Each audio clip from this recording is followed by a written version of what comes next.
ये दरखास्त है कि 2 मिनट के लिए रुक जाएं।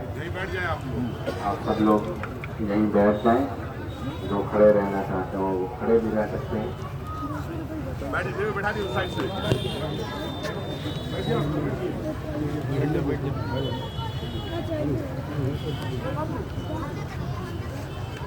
हर वर्ष की भांति इस वर्ष आपके समक्ष फिर ये मातमी जुलूस के जिसमें करबला, इमाम हुसैन और इमाम हुसैन के छोटे से काफिले से ताल्लुक़ रखने वाले प्रतीक चिन्ह हैं, आप एक दफ़ा फिर देख रहे हैं, आप एक दफ़ा फिर इसका दर्शन कर रहे हैं।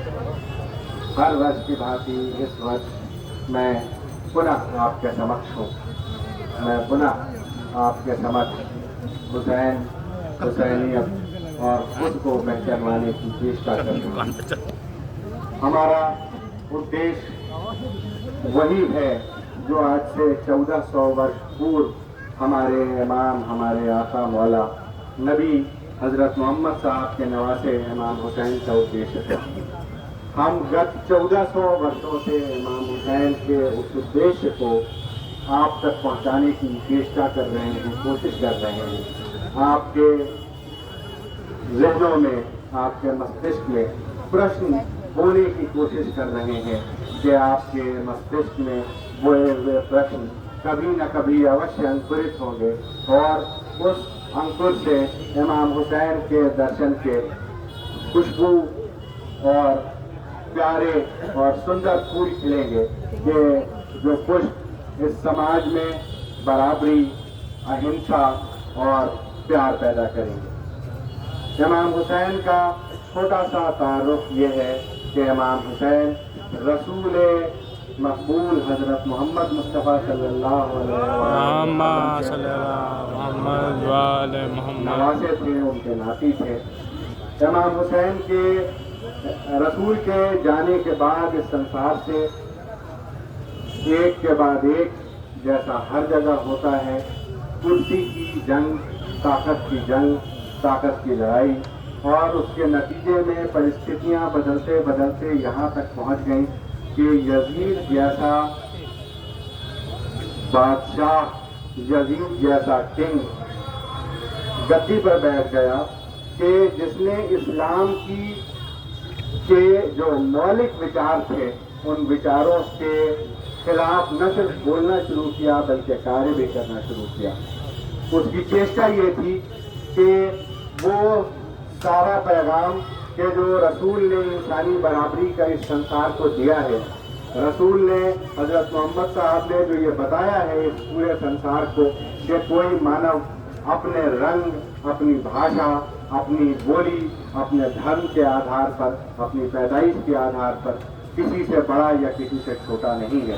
मनुष्य महान जरूर बनता है, लेकिन मनुष्य के महान बनने का केवल और केवल एक मार्ग है, वो मार्ग है कर्म और कर्मयोग। यजीद ने इस दर्शन को बदलने की कोशिश की। यजीद ने ये जताना चाहा समाज पर कि ताकत और पैसा सबसे बड़ी चीज़ है, और न सिर्फ उसने ये किया बल्कि उसने ये कोशिश की कि इमाम हुसैन यानी रसूल के नवासे उसकी इस बात पे हाँ में हाँ भरे, उसकी इस बात पे कहे कि हाँ जो ये कह रहा है वो सही कह रहा है, जो ये कर रहा है वो सही कर रहा है। मगर इमाम हुसैन ने उससे इनकार किया, इमाम हुसैन ने मना कर दिया और पूरी शक्ति से मना किया। इतनी शक्ति से मना किया, वो इतनी कुव्वत से मना किया, इतनी ताकत से मना किया कि उनके इनकार की गूंज आज भी आप या हुसैन की आवाज़ों में सुनते हैं।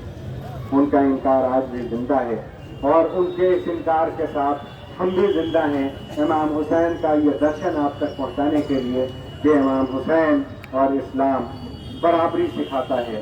इंसान पर सिर्फ कर्म के आधार पर बड़ा होता है या छोटा होता है। कोई इंसान धन के आधार पर, अपनी पैदाइश के आधार पर, अपनी भाषा के आधार के ऊपर किसी से बड़ा नहीं होता, किसी से बदतर नहीं होता। इमाम हुसैन ने कर्मयोग और कर्म को सर्वप्रथम रखा और सबसे महत्वपूर्ण जाना اور اس مقبولتا کو امام حسین نے اپنے ساتھ کربلا کے مروستھل میں اپنے خاندان کے بچوں، اپنے دوستوں اور اپنے چھوٹے چھوٹے پیارے پیارے بچوں کی شہادت دے کر، اپنے پرانوں کی آہوتی دے کر یہ ثابت کر دیا کہ ستیہ ہمیشہ وجے رہتا ہے، ستیہ کبھی پراجت نہیں ہوتا۔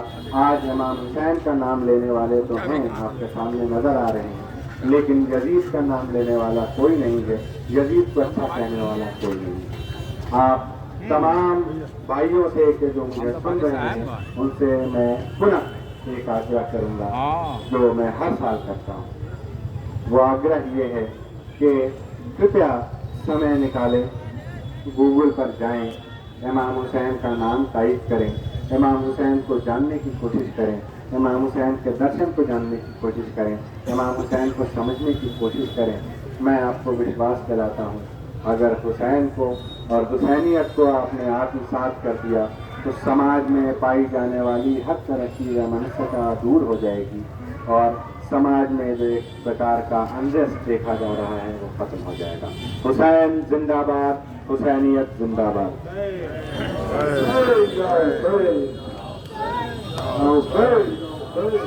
Oh, right.